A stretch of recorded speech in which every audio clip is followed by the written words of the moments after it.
السلام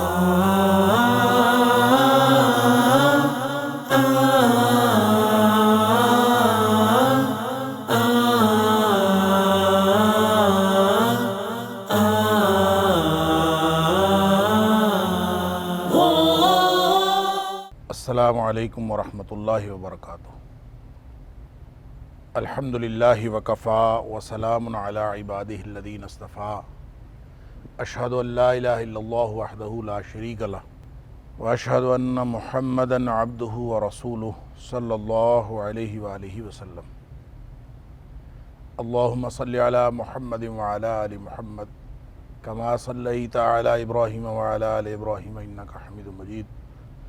اللہم بارک علی محمد وعلی آل محمد کما بارکت علی ابراہیم وعلی آل ابراہیم انکا حمید مجید۔ اما بعد فاعوذ باللہ السمیع العلیم من الشیطان الرجیم من ہمزہ ونفخہ ونفثہ۔ بسم اللہ الرحمن الرحیم۔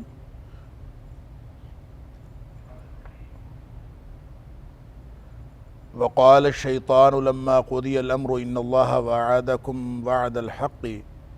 ووعدتکم فاخلفتکم وما کان لی علیکم من سلطان الا ان دعوتکم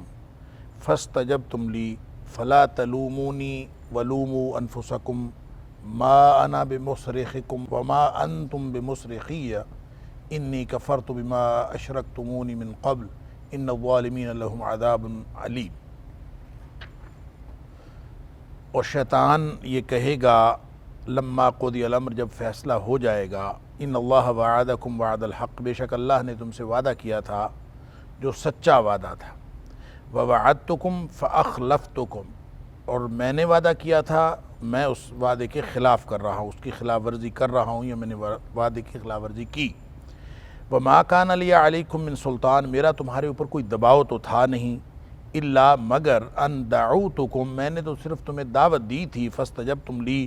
تم نے میری بات مان لی، میری دعوت کو قبول کر لیا۔ فلا تلومونی، پس تم ہرگز مجھے ملامت نہ کرو، ولوموا انفسکم، اور اپنے آپ کو ملامت کرو۔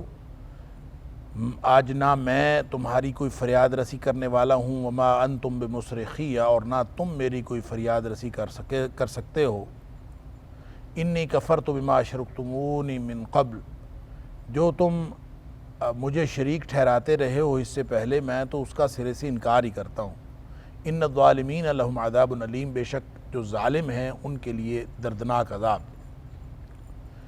آیت نمبر 22 سورہ ابراہیم، یہاں سے اللہ کے فضل اور اس کی توفیق سے آج کے سبق کا آغاز ہو رہا ہے۔ اور جیسا کہ آپ کو معلوم ہے کہ یہ سورہ ابراہیم، جس کا مرکزی مضمون تو اللہ تعالیٰ کے نبیوں کی اور رسولوں کی جو دعوت کے مشترکات ہیں وہ بیان کرنا، اور پھر اسی طرح سے جو انعامات الہیہ ہیں ان کا ذکر، اور پھر خاص طور پہ جو دعوت الہی کے نتیجے میں دو رویے پیدا ہوتے ہیں، ایک شکر کا رویہ اور کفر کا رویہ، ان دونوں کا ایک کمپیریزن ہے، ایک موازنہ ہے، یہ گویا اس کا مرکزی مضمون ہے۔ اور اس میں جو میں نے عرض کیا تھا گزشتہ سبق میں بھی، آپ کو یاد ہوگا کہ آیت نمبر 18 سے 34 تک اگر ہم مضامین کے اعتبار سے صورت کو دیکھیں تو اس میں عقیدہ و عمل سمجھایا گیا ہے بذریعہ تمثیل۔ ایک مثال تو وہ بیان کی گئی ہے، تمثیل جو آیت نمبر 18 کے اندر ہم پڑھ آئے ہیں کہ مثل الذین کفروا بربہم اعمالہم کرماد اشتدت بہ الریح فی یوم عاصف، کہ جو کافر ہیں ان کے اعمال تو بالکل ایسے ہیں جیسے راکھ ہو اور وہ تیز آندھی والے دن ہوا سے اڑ جائے، اور ظاہر ہے ان کے پاس کوئی اختیار اور قدرت ان کے اوپر نہیں رہتی۔ ایک تو یہ مثال اس میں دی گئی ہے۔ پھر اس کے بعد اللہ تعالیٰ نے کفار کے انجام کا ذکر کیا ہے کہ ان کا انجام کیا ہوگا، اور ناشکری کا رویہ جو ہے باعث عذاب ہوتا ہے۔ پھر اس کے بعد اللہ تعالیٰ نے ایک کلمہ طیبہ کی مثال دی ہے آگے چل کے آیت نمبر 24 کے اندر، پھر اسی طرح سے آیت نمبر 26 کے اندر کلمہ خبیثہ کی مثال دی ہے۔ تو یہ کلمہ طیبہ کی مثال ایک پاکیزہ درخت کی، اور کلمہ خبیثہ کی مثال ایک ناپاک درخت کی دی ہے۔ تو یہ گویا تمثیلات کے ذریعے سے اللہ کریم نے یہاں پہ عقیدہ بھی سمجھایا ہے اور عمل کو بھی بیان فرمایا ہے، لیکن اس میں ساتھ ہی ساتھ جو آخرت میں جو کافروں کا انجام ہوگا اور ناشکری کے رویے کا جو انجام ہے، جو میں نے عرض کیا کہ پوری صورت میں یہ دونوں رویے جو ہیں وہ ظاہر ہوتے ہیں، ایک شکر کا رویہ اور ایک ناشکری کا رویہ. تو ناشکری کے رویے کا اور ناشکری کا رویہ رکھنے والوں کا جو قیامت والے دن انجام ہوگا اس کا ذکر کیا گیا ہے. اور آیت نمبر 21 میں ہم پڑھ آئے ہیں کہ اس میں جو کمزور جو کافر ہوں گے، جو بڑے متکبرین کے پیچھے چلے، ان کا جو آپس کا مکالمہ ہے جہنم کے اندر، اس کا ذکر اللہ تعالیٰ نے آیت نمبر 21 میں فرمایا. اور یہاں آیت نمبر 22 کے اندر جہاں سے آج کے سبق کا آغاز ہو رہا ہے، اس میں شیطان کی ایک گفتگو ہے. اب یہ شیطان کی گفتگو کہاں ہے، کس وقت کی گئی ہوگی، یہ ظاہر ہے قیامت والے دن کا معاملہ ہے. اور پھر خاص طور پہ یہاں فرمایا لما قضی الامر، جب فیصلہ ہو جائے گا، گویا پورا سسٹم مکمل ہو جائے گا، تو اس وقت شیطان یہ بات کہے گا. اب سسٹم کب مکمل ہونا ہے؟ ظاہر ہے کہ اس دنیا سے جانے کے بعد جب یہ موت آئے گی،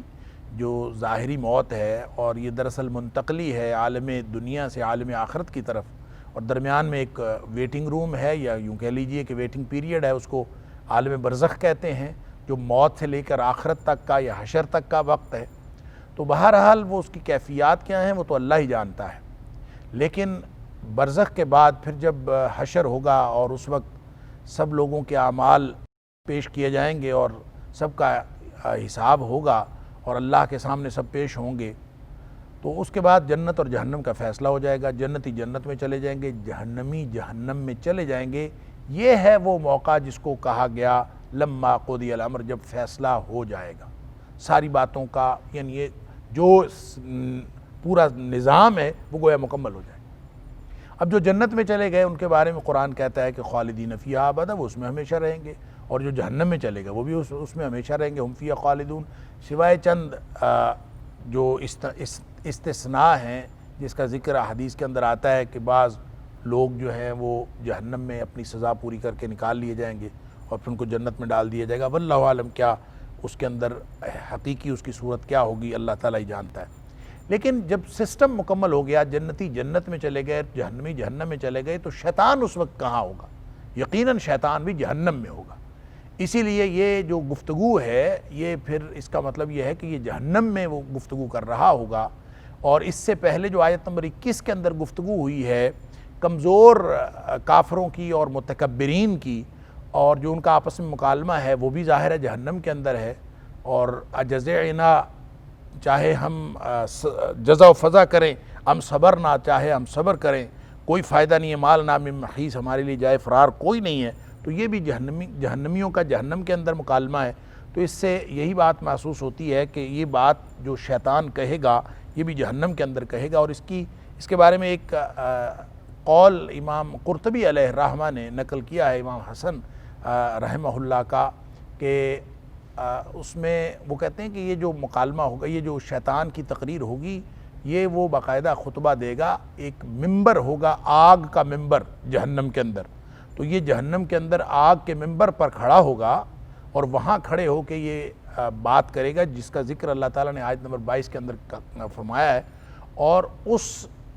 شیطان کے اس خطبے کو اور اس کی اس گفتگو کو جو یہ کہے گا، جس کا ذکر آیت نمبر 22 میں ہے، یہ اس کو تمام خلائق سنیں گی. یسمعہ الخلائق، اس کو پوری مخلوقات سنیں گی. یعنی وہ گفتگو تو جہنم سے کر رہا ہوگا اور پوری مخلوقات اس کو سن رہی ہوں گی. اب یہ کہے گا کیا؟ وہ یہ اعلان کرے گا وہاں پہ کھڑے ہو کے. اچھا، ایک اور حدیث بھی آتی ہے جس کا ذکر امام قرطبی علیہ الرحمہ نے اپنی تفسیر میں بھی کیا اور دیگر مفسرین نے بھی کیا ہے. اور اس حدیث کو عقبہ بن عامر، حدیث شفاعت کہتے ہیں. عقبہ بن عامر رضی اللہ تعالیٰ اس کے راوی ہیں، اور یہ حدیث دارمی کے اندر، مسند دارمی کے اندر بھی موجود ہے. اسی طرح سے یہ حدیث جو ہے وہ معجم کبیر طبرانی کے اندر بھی موجود ہے. اور اس کو کتاب الزہد میں امام عبداللہ بن مبارک نے اپنے کتاب الزہد کے اندر بھی اور اپنی مسند کے اندر بھی نقل کیا ہے. اگرچہ بعض محدثین کے خیال میں یہ حدیث ضعیف ہے اپنی سند کے اعتبار سے، لیکن مفہوم کے اعتبار سے درست ہے، کیونکہ حدیث شفاعت ادروائز تو ثابت ہے نبی کریم صلی اللہ علیہ وسلم شفاعت کریں گے، لیکن خاص طور پہ اس منظرنامے میں جو منظرنامہ اس حدیث میں بیان ہوا ہے، یہ اس منظرنامے کے اعتبار سے ان الفاظ کے ساتھ اس حدیث کے اندر ذوف ہے، البتہ مضمون کے اعتبار سے یہ حدیث اپنے دوسری احادیث سے تقویت پاتی ہے جس میں نبی اکرم صلی اللہ علیہ وسلم کی شفاعت کا ذکر ہے۔ تو اس حدیث کے اندر جو الفاظ ہیں اس میں کہ حضرت عیسیٰ علیہ السلام، نبی اکرم صلی اللہ علیہ وسلم فرماتے ہیں کہ حضرت عیسیٰ علیہ السلام جو ہیں،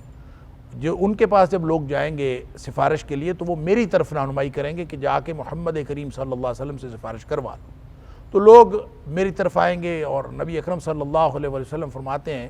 کہ اللہ تعالیٰ کی طرف سے مجھے اذن ہوگا اور میں کھڑا ہو جاؤں گا، یعنی اللہ کے دربار میں کھڑا ہوں گا سفارش کے لیے۔ تو جو ہی میں کھڑا ہوں گا تو ایسی خوشبو پھیلے گی، میری مجلس سے ایسی خوشبو اٹھے گی کہ ویسی خوشبو جو ہے وہ آج تک کبھی کسی نے سونگھی نہیں ہوگی، اس طرح کی خوشبو کبھی، یعنی اس سے پہلے کبھی اس طرح کی خوشبو نہیں نکلی ہوگی جو اللہ تعالیٰ نبی اکرم صلی اللہ علیہ وسلم کے اس مجلس کے اندر، نبی اکرم صلی اللہ علیہ وسلم کی اس شفاعت کے طفیل اللہ کے رسول صلی اللہ علیہ وسلم کی مجلس میں وہ ایک اٹھے گی مہک، ایک خوشبو اٹھے گی۔ تب نبی کریم صلی اللہ علیہ وسلم فرماتے ہیں میں پھر سفارش کروں گا، اللہ کا اذن ہوگا، میں سفارش کروں گا، میری سفارش قبول کی جائے گی، اور جب میری سفارش قبول ہو جائے گی تو اس وقت نبی اکرم صلی اللہ علیہ وسلم فرماتے ہیں کہ میرے جسم اطہر میں نور نظر آ رہا ہوگا، اور آپ نے فرمایا کہ اس وقت جو نور ہے وہ میرے بالوں سے لے کر ناخن تک نور ہی نور ہوگا۔ گویا اس سے مراد نبی اکرم صلی اللہ علیہ وسلم کی خوشی کی کیفیت بھی ہو سکتی ہے، اور اسی طرح سے اللہ کی طرف سے ایک رحمت کا اظہار۔ اور بہرحال اس کو جب دیکھیں گے کافر تو وہ یہ سوچیں گے کہ مسلمانوں کو، اہل ایمان کو تو ایک گناہوں کی سفارش کرنے والا شفیع المذنبین مل گیا، تو انہوں نے سفارش کر دی، تو اب ہم بھی کوئی سفارشی ڈھونڈیں۔ تو اس موقع پر وہ پھر سفارشی ڈھونڈتے ڈھونڈتے وہ شیطان کے پاس آئیں گے، اور وہ یہ سمجھیں گے کہ شاید یہ جو دنیا میں ہمیں گمراہ کرتا تھا آج کوئی اختیار رکھتا ہوگا، ہمیں کوئی فائدہ دے دے گا۔ تو وہ شیطان کے پاس آئیں گے اور اس سے آ کے درخواست کریں گے کہ تم ہماری سفارش کرو۔ تو اس موقع پر شیطان یہ بات کہے گا، یہ جو آیت نمبر 22 کے اندر اللہ کریم نے بیان فرمائی ہے، اور اس وقت جو ہے کہتے ہیں کہ وہ شیطان کے پاس آتے ہی جائیں گے تو اس کی مجلس میں ایک اس طرح کی بدبو پھیلے گی جو انتہائی ناقابل برداشت قسم کی بدبو ہوگی۔ تو کہتے ہیں کہ وہ اس بدبو کو سونگھتے ہوئے اور اس کیفیت کو دیکھتے ہوئے یہ جو جہنمی ہیں اور جو کافر ہیں وہ روئیں گے اور چلائیں گے۔ اور اس موقع پر شیطان جو ہے وہ یہ تقریر کرے گا جو اللہ تعالیٰ نے یہاں فرما دی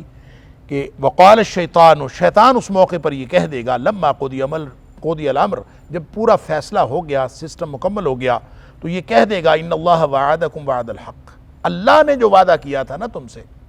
وہ سچا وعدہ کیا تھا۔ اللہ اکبر، یعنی وَوَعَدْتُكُمْ، اور جو میں نے وعدہ کیا تھا، فَأَخْلَفْتُكُمْ، تو میں نے اس کی مخالفت کی ہے، خلاف ورزی کی ہے، میں وعدے کے خلاف کر رہا ہوں اور کیا ہے، میں نے وعدے کی خلاف ورزی کی، اللہ نے وعدے کی خلاف ورزی نہیں کی۔ جب اللہ کی طرف سے نبی آتے تھے اور نبی آ کے بتاتے تھے کہ اللہ یہ وعدہ کرتا ہے، اور اللہ تعالیٰ اپنے ماننے والوں کو، اللہ تعالیٰ نبیوں کے ماننے والوں کو، ایمان رکھنے والوں کو، عمل کرنے والوں کو، مخلوق خدا کی خدمت کرنے والوں کو، اللہ کی رضامندی کا خیال رکھنے والوں کو، اللہ کی ناراضگی سے بچنے والوں کو اللہ تعالیٰ انعامات سے نوازے گا، اور جو لوگ نافرمان ہوں گے اور جو بے ایمان ہوں گے، جو شرک میں مبتلا ہونے والے ہوں گے، جو اللہ اور اس کے رسول صلی اللہ علیہ وسلم کی بات کے بجائے کسی اور کی، غیر اللہ کی بات مانتے ہوں گے یا اپنی خواہشات نفس کی پیروی کرتے ہوں گے، ان کے لیے عذاب ہے۔ یہ جو اللہ کے وعدے اللہ کے نبیوں کے ذریعے سے آتے رہے، تو وہ اللہ نے جو وعدہ کیا تھا شیطان گواہی دے گا قیامت والے دن، اور وہ کھڑا ہو کے تقریر کرے گا کہ ان اللہ وعدکم وعد الحق، کہ اللہ نے تم سے جو وعدہ کیا تھا وہ سچا وعدہ تھا۔ اللہ اکبر، وَوَعَدْتُكُمْ فَأَخْلَفْتُكُمْ، میں نے جو وعدہ کیا ہے میں اس کی خلاف ورزی کر رہا ہوں۔ اللہ، اب اندازہ کیجئے، ہے یہ مکالمہ جہنم کا، ہے یہ معاملہ لما قضی الامر، جب فیصلہ ہو جائے گا، کام سارے کے سارا معاملہ مکمل ہو جائے گا، سسٹم کی تکمیل کے وقت کا یہ مکالمہ ہے۔ اللہ نے قرآن میں بیان کر دیا ہے 1500 سال پہلے، اور یہاں اس کا جو بیان ہے وہ گویا ہمارے لیے تنبیہ ہے، اور خاص طور پہ ان لوگوں کے لیے ایک تنبیہ ہے جو نبیوں کی دعوت کو اور قرآن کی دعوت کو اور دین اسلام کی تعلیمات کو پس پش ڈالتے ہیں اور وہ شیطان کے پیچھے چلتے ہیں، اللہ کے وعدوں کو خاطر میں نہیں لاتے،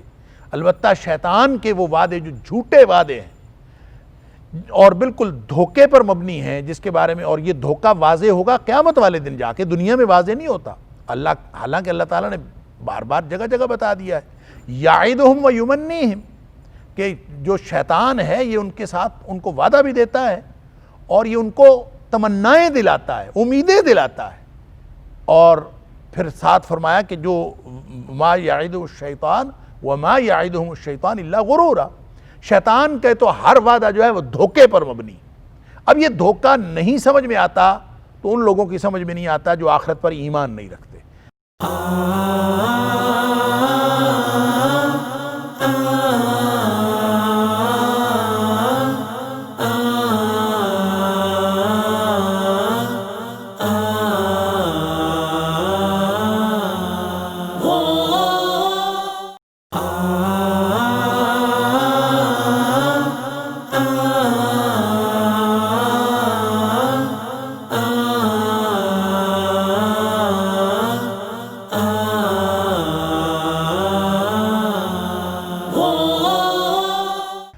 دھوکہ یہ سمجھ میں نہیں آتا تو ان لوگوں کی سمجھ میں نہیں آتا جو اللہ پر پورا ایمان نہیں رکھتے، ان لوگوں کی سمجھ میں نہیں آتا جو نبی اکرم صلی اللہ علیہ وسلم کے فرامین پر کامل ایمان نہیں رکھتے۔ جو کامل ایمان والے ہیں ان کی سمجھ میں تو اللہ کا سچا وعدہ آج بھی آ رہا، اور شیطان کا دھوکے پر مبنی وعدہ لوگوں کو آج بھی سمجھ آ رہا۔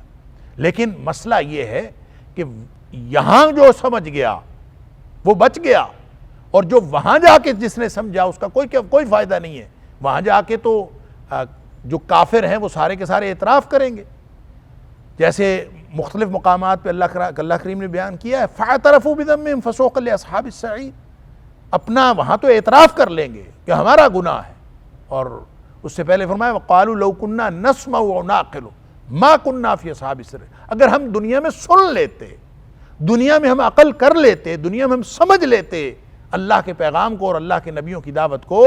تو آج ہم جہنم والوں میں سے نہ ہوتے۔ اللہ اکبر۔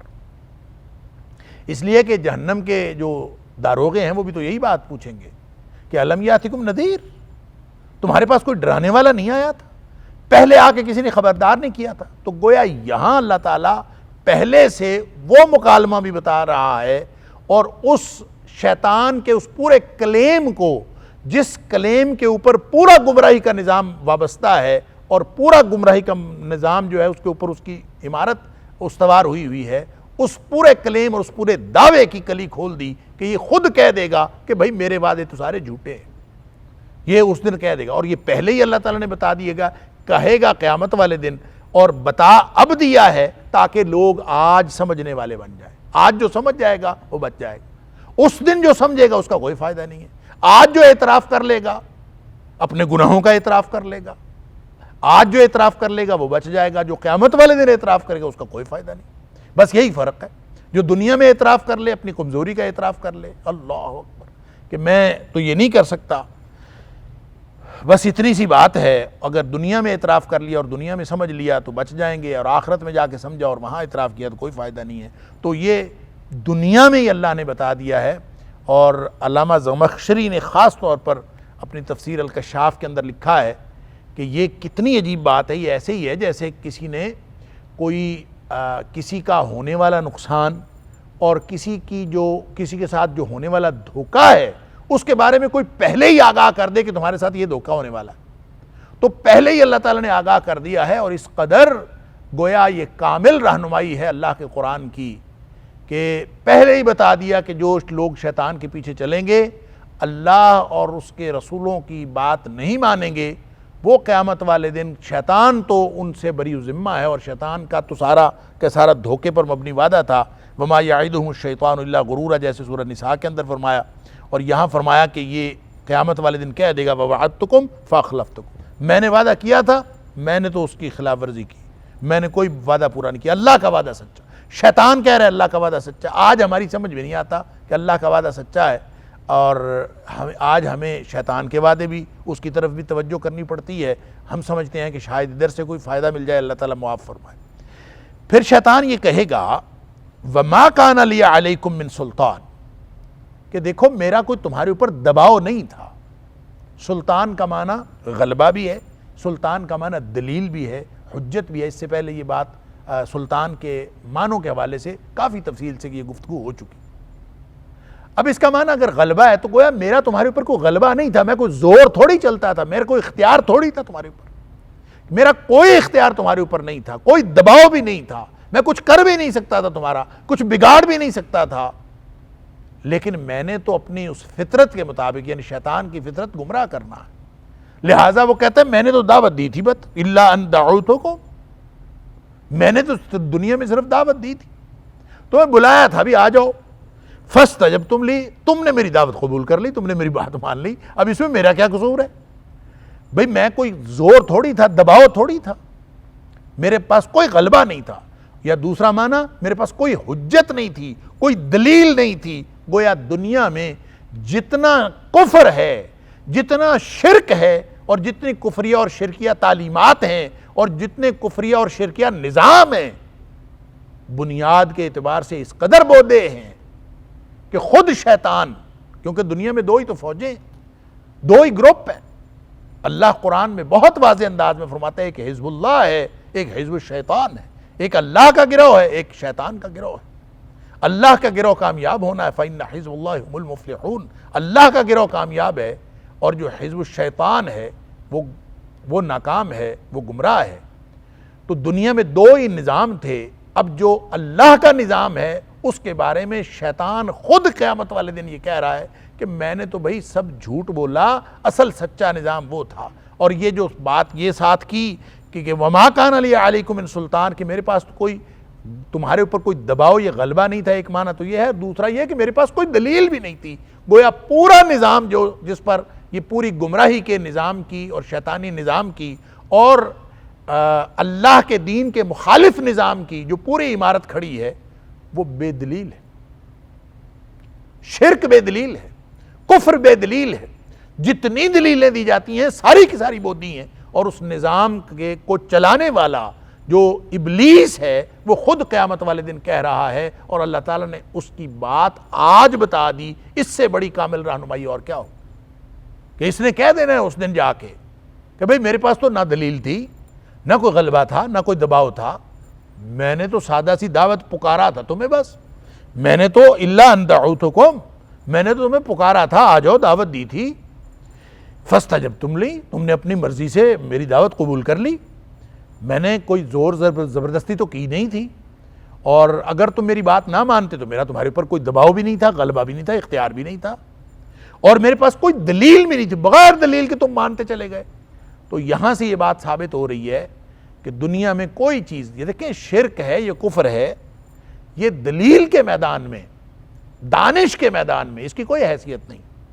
اگر آپ شرک کو دانش کے میدان میں اور کفر کو دانش کے میدان میں، عقل کے میدان میں، اس فطرت کے میدان میں جس فطرت پر اللہ نے انسانوں کو پیدا کیا ہے، وہ فطرت سلیمہ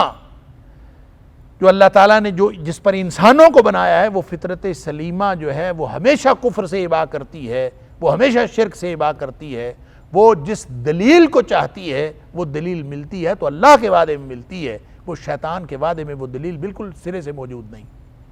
لہٰذا دنیا کے سارے باطل نظاموں کا بے دلیل ہونا ثابت ہوا، اور ان کی حجتیں،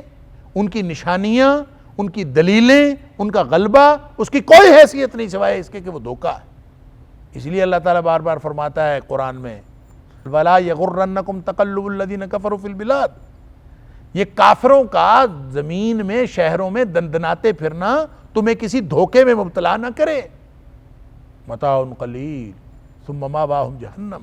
یہ تو چند دن کی بات ہے، پھر ان کا ٹھکانہ جہنم ہے، اللہ تعالیٰ معاف فرمائے، اور وہ بہت ہی برا ٹھکانہ، بئس المہاد، بہت برا ٹھکانہ ہے۔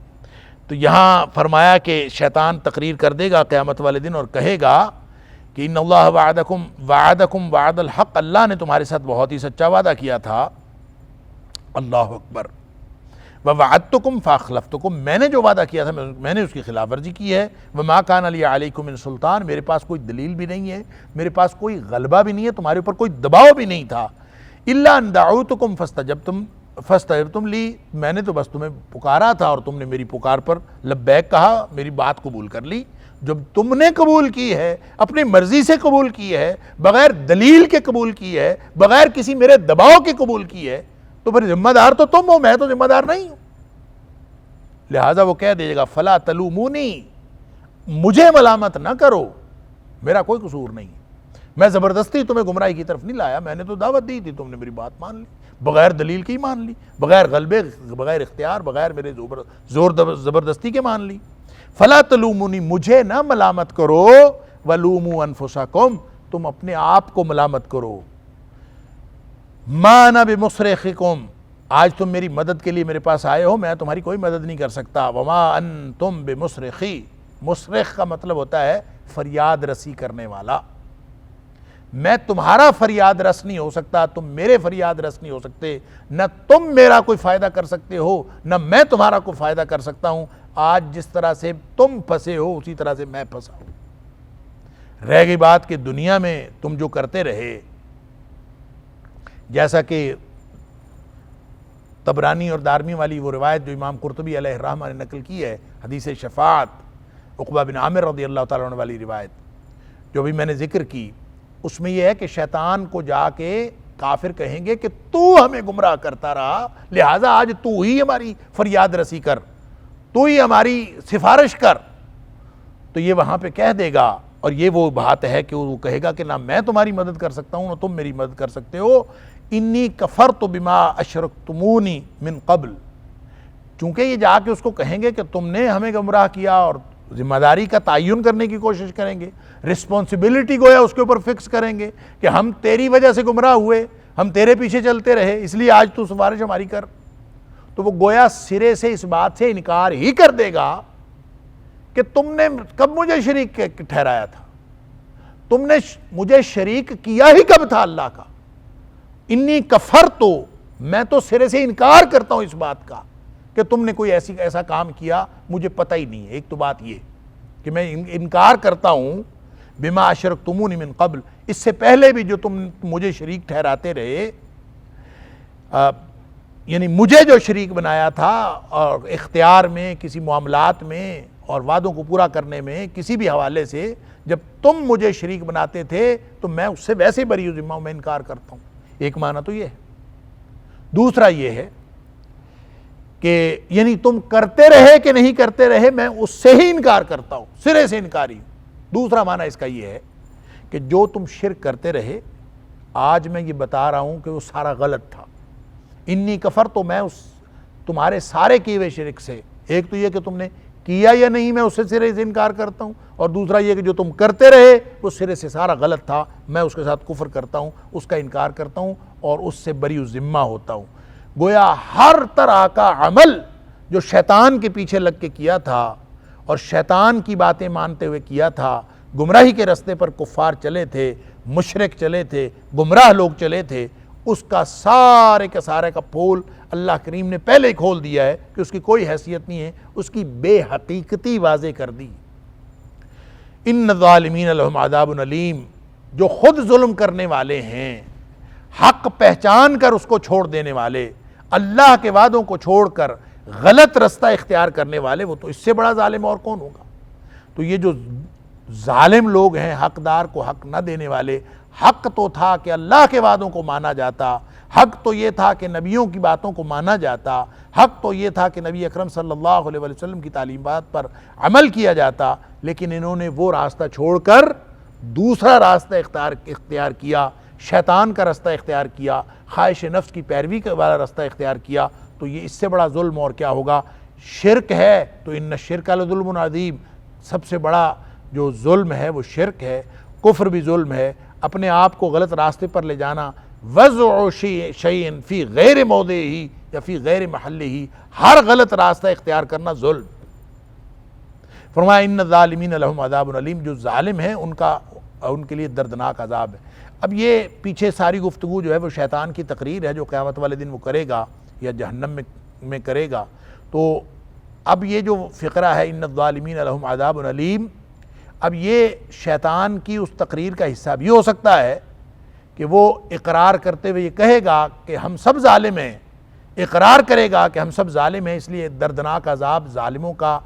ظلم کا لازمی نتیجہ دردناک عذاب ہے، لہذا تم بھی چکھو، میں بھی چکھتا ہوں، نہ میں تمہاری مدد کر سکتا ہوں نہ تم میری مدد کر سکتے ہو۔ اور دوسرا اس کا مفہوم یہ ہے کہ یہ شیطان کی تقریر کا حصہ نہیں ہے، شیطان کی تقریر من قبل و پیا کے مکمل ہو گئی، اب آگے اللہ تعالیٰ فرماتا ہے ان الظالمین لہم عذاب علیم، کہ یہ سارے ظالم ہیں اور ان سارے ظالموں کا بدلہ، اصول اللہ کا قانون یہ ہے کہ ظالموں کا جو بدلہ ہے ان کے لیے تو دردناک عذاب۔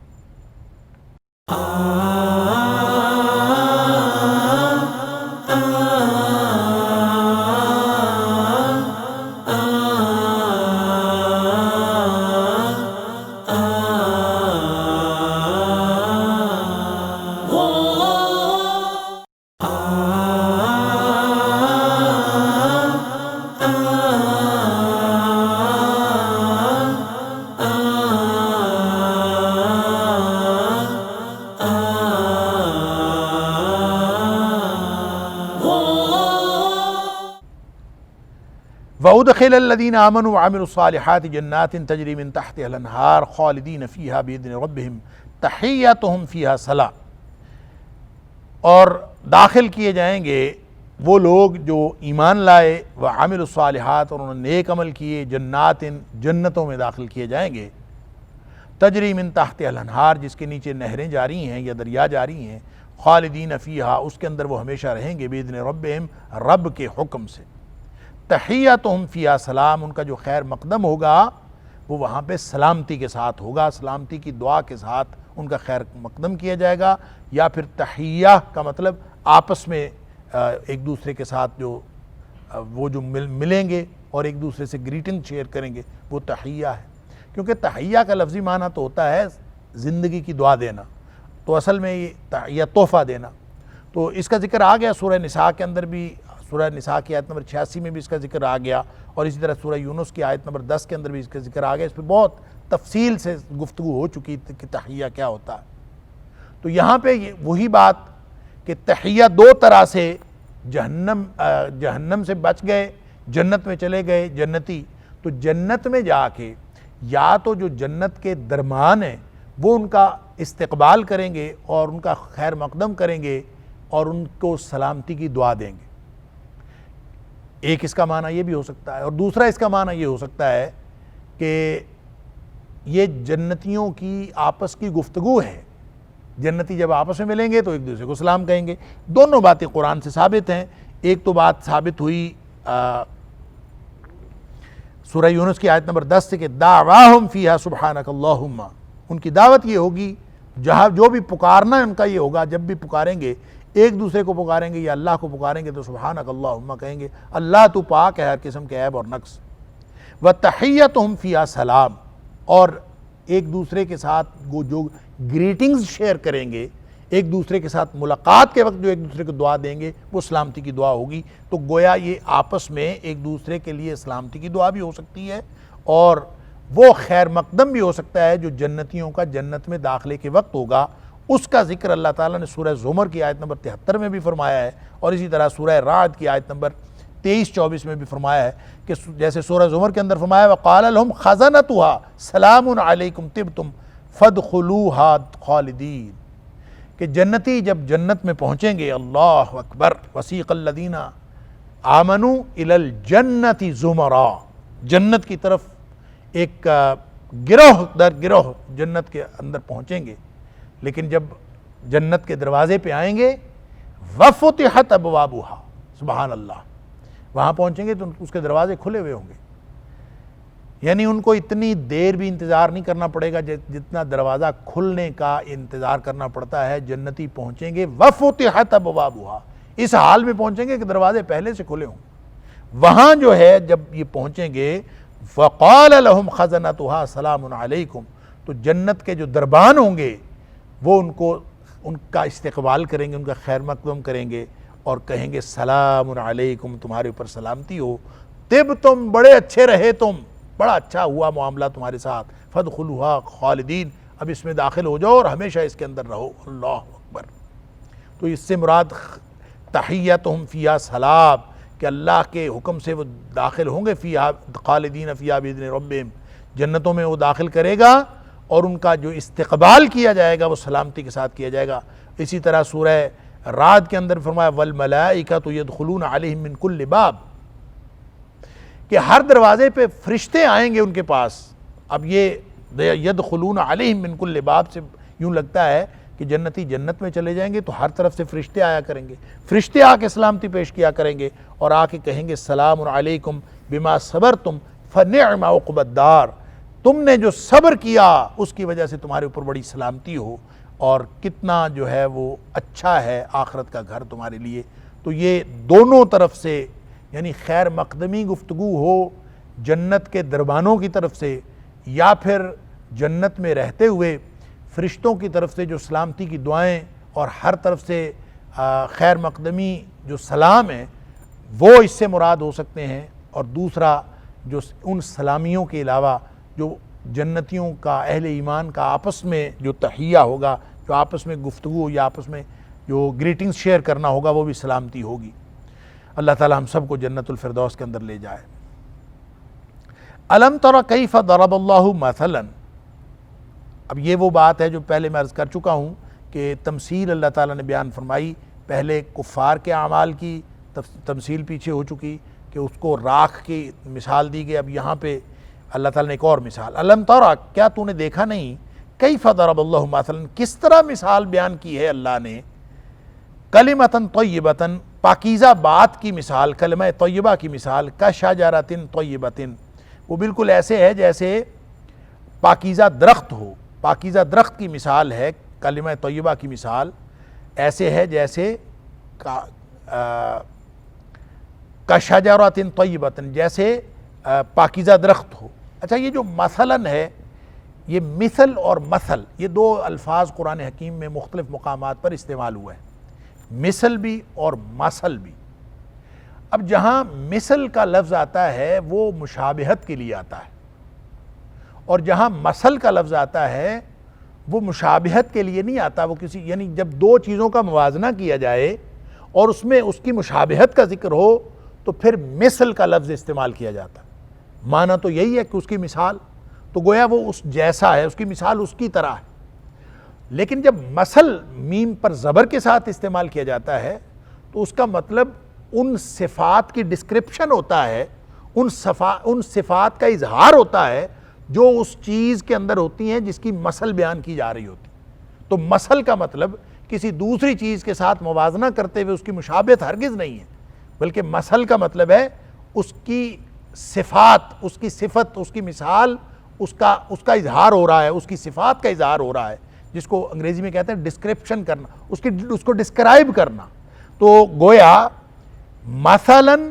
اس کی ڈسکرپشن کیا ہے، لفظی طور پر تو ہم مثلاً کا ترجمہ مثال ہی کریں گے، تو مثل ہو تو بھی ترجمہ مثال ہوتا ہے، مثل ہو تو بھی ترجمہ مثال ہوتا ہے، لیکن یہ فرق ذہن میں رکھیے کہ یہ مثل کا مطلب اس کی ڈسکرپشن ہے، وہ ایسے ہے جیسے کشجرۃ طیبۃ، اس کے صفات مثال کی صفات عینیت ایسے ہیں یا اس کی جو نوعیت کی صفات ہیں وہ ایسی ہیں کیسی ہیں، کشجرۃ طیبۃ جیسے شجر طیبہ ہو۔ اب لفظی طور پر تو آپ ترجمہ یہی کریں گے کہ اس کی مثال ایسی ہے جیسے پاکیزہ درخت ہو، اصلھا ثابت اس کی جو جڑ ہے یا جڑیں ہیں وہ مضبوط ہوں، وفرعھا فی السماء اور اس کی جو شاخیں ہیں وہ آسمان تک پھیلی ہوئی ہوں، سبحان اللہ، تؤتی اکلھا کل حین باذن ربھا اور وہ پھل دے رہا ہو، تؤتی اکلھا وہ پھل دے رہا ہو کل حین ہر وقت باذن ربھا اپنے رب کے حکم سے۔ وَيَضْرِبُ اللَّهُ الْأَمْثَالَ اللہ تعالیٰ اس طرح کی مثالیں بیان فرماتا ہے للناس لوگوں کے لیے، لعلہم یتذکرون تاکہ وہ نصیحت پکڑیں۔ اب یہاں وہ وجہ بھی بتا دی، حکمت بھی بتا دی کہ اللہ تعالیٰ مثالیں کیوں بیان فرماتا ہے، تمثیلی انداز میں کیوں، کبھی راکھ کی مثال دے دی، کبھی سراب کی مثال دے دی، کبھی حبام منصورہ گرد و غبار کی مثال دے دی، یہاں پاکیزہ درخت کی مثال دے دی کلمہ طیبہ کے ساتھ، اور آگے مثال شجرہ خبیثہ ناپاک درخت کی بھی مثال ہے۔ تو یہ ساری مثالیں اللہ تعالیٰ کیوں دیتا ہے؟ فرمایا وَيَضْرِبُ اللَّهُ الْأَمْثَالَ للناس، اللہ تعالیٰ لوگوں کے لیے مثالیں بیان کرتا ہے، لعلہم یتذکرون، تاکہ وہ نصیحت پکڑیں. یہ نصیحت کے لیے مثالیں ہیں، یعنی گویا نصیحت کے لیے، سمجھانے کے لیے ادھر ادھر کی مثالیں دی جا سکتی ہیں. مختلف وہ مثالیں جو انسان کی عام فہم باتیں ہوں، وہ مثالیں دی جا سکتی ہیں جو نصیحت کے لیے ضروری ہوں. مثال اللہ تعالیٰ نے دی ہے کہ الم تری کیف ضرب اللہ مثلا، کیا تو نے دیکھا نہیں اللہ نے کس طرح مثال بیان کی ہے. کلمۃ طیبۃ، یہاں کلمہ طیبہ سے کیا مراد ہے اور شجرہ طیبہ سے کیا مراد ہے، پاکیزہ درخت کیا ہے اور کلمہ طیبہ کیا ہے. کلمہ طیبہ کے بارے میں تو ابن عباس رضی اللہ تعالیٰ عنہ جو حبر الامہ ہیں، ان کا قول جو امام قرطبی علیہ الرحمہ نے بھی نقل کیا ہے، امام ابن کثیر نے بھی اور دیگر جو مفسرین ہیں، وہ کہتے ہیں کلمہ طیبہ سے مراد لا الہ الا اللہ ہے اور شجرہ طیبہ سے مراد مومن ہے. یعنی شجرہ طیبہ سے مراد مومن، ایک شخصیت کو وہ کہہ رہے ہیں کہ مومن ہے. اور یہ اس لیے کہہ رہے ہیں کہ یہ دراصل نبی اکرم صلی اللہ علیہ وسلم کی ایک حدیث ہے جو بخاری شریف کے اندر بھی بہت تکرار کے ساتھ آئی ہے، کئی دفعہ بیان ہوئی ہے اور دیگر کتابوں کے اندر بھی موجود ہے، جس میں نبی اکرم صلی اللہ علیہ وسلم نے ایک درخت کی مثال دی اور آپ نے فرمایا وہ درخت جو ہے وہ مومن کی طرح ہے. انہا مثل المسلم، ایک درخت ہے اور وہ مسلمان کی طرح، ایک مومن کی طرح ہے. اور فحدثونی، آپ نے فرمایا مجھے بتاؤ کہ وہ کیا ہے. یعنی حدیث کے الفاظ اس طرح سے ہیں، یہ بخاری شریف میں 10 یا 12 جگہ پہ یہ حدیث بیان ہوئی ہے کہ ابن عمر رضی اللہ تعالیٰ عنہ جو حضرت عمر فاروق رضی اللہ تعالیٰ عنہ کے بڑے بیٹے عبداللہ بن عمر جو فقیہ صحابہ میں سے ہیں، وہ ابھی عمر میں چھوٹے تھے، اس وقت وہ نبی کریم صلی اللہ علیہ وسلم کی محفل میں بیٹھے تھے، بڑے بڑے اشیاخ صحابہ کرام کی موجودگی میں نبی اکرم صلی اللہ علیہ وسلم کی خدمت میں جو کھجور کا گودا پیش کیا گیا تو نبی اکرم صلی اللہ علیہ وسلم نے وہ کھجور کا گودا آپ نے تناول فرمانا شروع کیا.